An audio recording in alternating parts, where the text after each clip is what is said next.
How's it going, everyone? Maximilian here, and I'd like to welcome you to an Assist Me special presentation. Ultimate Marvel vs. Capcom 3 is less than a month away, and it's time to get ready.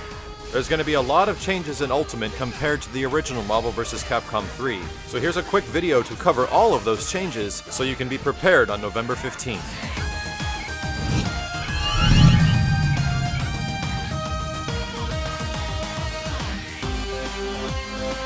The first and most notable difference in Ultimate Marvel vs. Capcom 3 is that X Factor can now be activated in the air. This changes the dynamics for many characters of the cast, and it offers for several others to do more damage with more opportunities. It's the stuff of combo video maker dreams. Here are just a few examples and simple combos of previous cast members utilizing Air X Factor.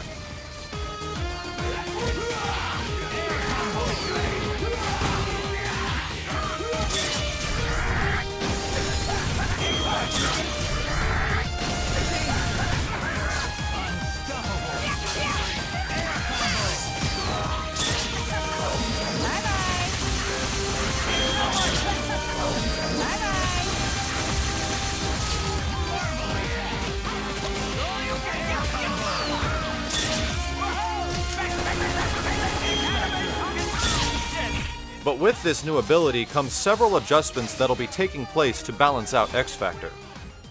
Attack speeds and damage have been adjusted in X Factor for each character compared to the previous game.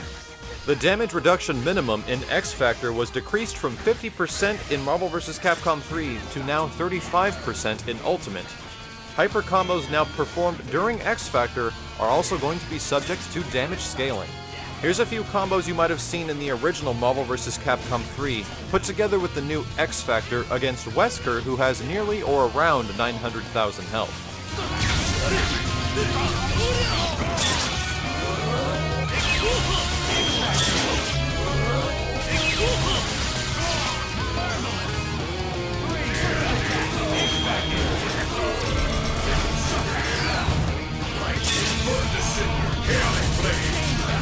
There were also adjustments made to the length of time X Factor lasts on each character. In this example, you can see that Doom clearly activates before Akuma does, but Akuma runs out of X Factor first.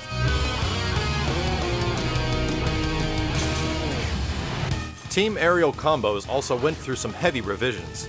Going down highlights your opponent blue and still gives you 1 bonus meter, but going left or right will highlight the opponent green and remove 1 meter.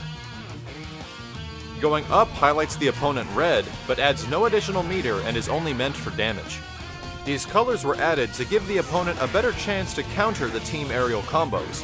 However, even with a very quick eye, it is very difficult, and you cannot follow up for additional damage if you land a counter. The next change is a small one, but will help quite a few players. After pressing the special attack button during a combo or normally alone, you will actually track and follow your opponent into the air.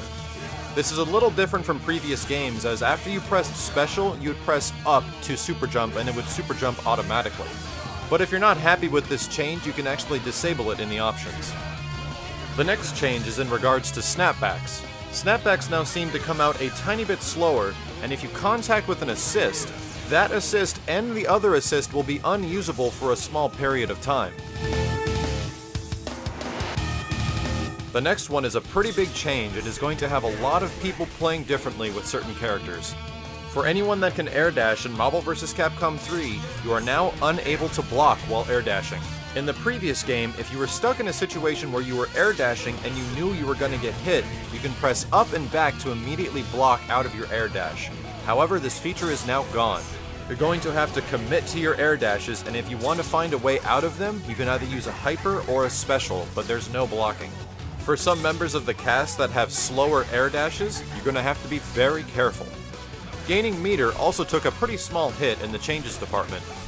Compared to Marvel vs. Capcom 3, you now gain 10% less meter than before. Here are just some combo examples for you to see the meter gain changes.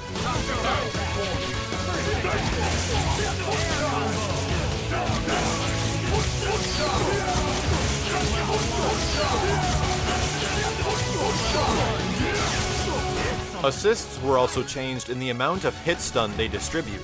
In Marvel 3, assists caused a stable amount of hit stun and did not actually change depending on how long the combo is.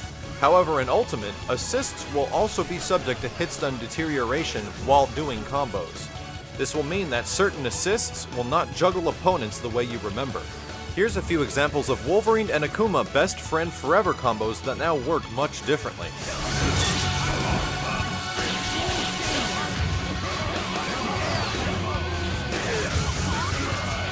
And the last change was targeted at characters with 8-way tri-dashes, but more specifically, the speed at which they down-back air dash. It might be difficult to notice this as by examples of this video, but down-back air dashing for nearly every character in the game is now slower. And that'll just about do it for all the primary system changes you'll need to be prepared for when Ultimate Marvel vs. Capcom 3 comes out. Of course, there's plenty more information to be revealed about the previous cast characters, and a ton of new information to be discussed about the new characters. I encourage you to subscribe down below, or check out the latest episode of Assist Me, which features Doctor Strange or Nemesis. You can also find a link for the previous episodes of Ultimate Marvel vs. Capcom 3 Assist Me, as we cover characters and tactics for the new game. But I'd like to know what you think of these changes. Please leave a comment below with your opinion on Ultimate Marvel vs. Capcom 3. Thanks very much for watching, this has been Maximilian, and I'll see you guys next time.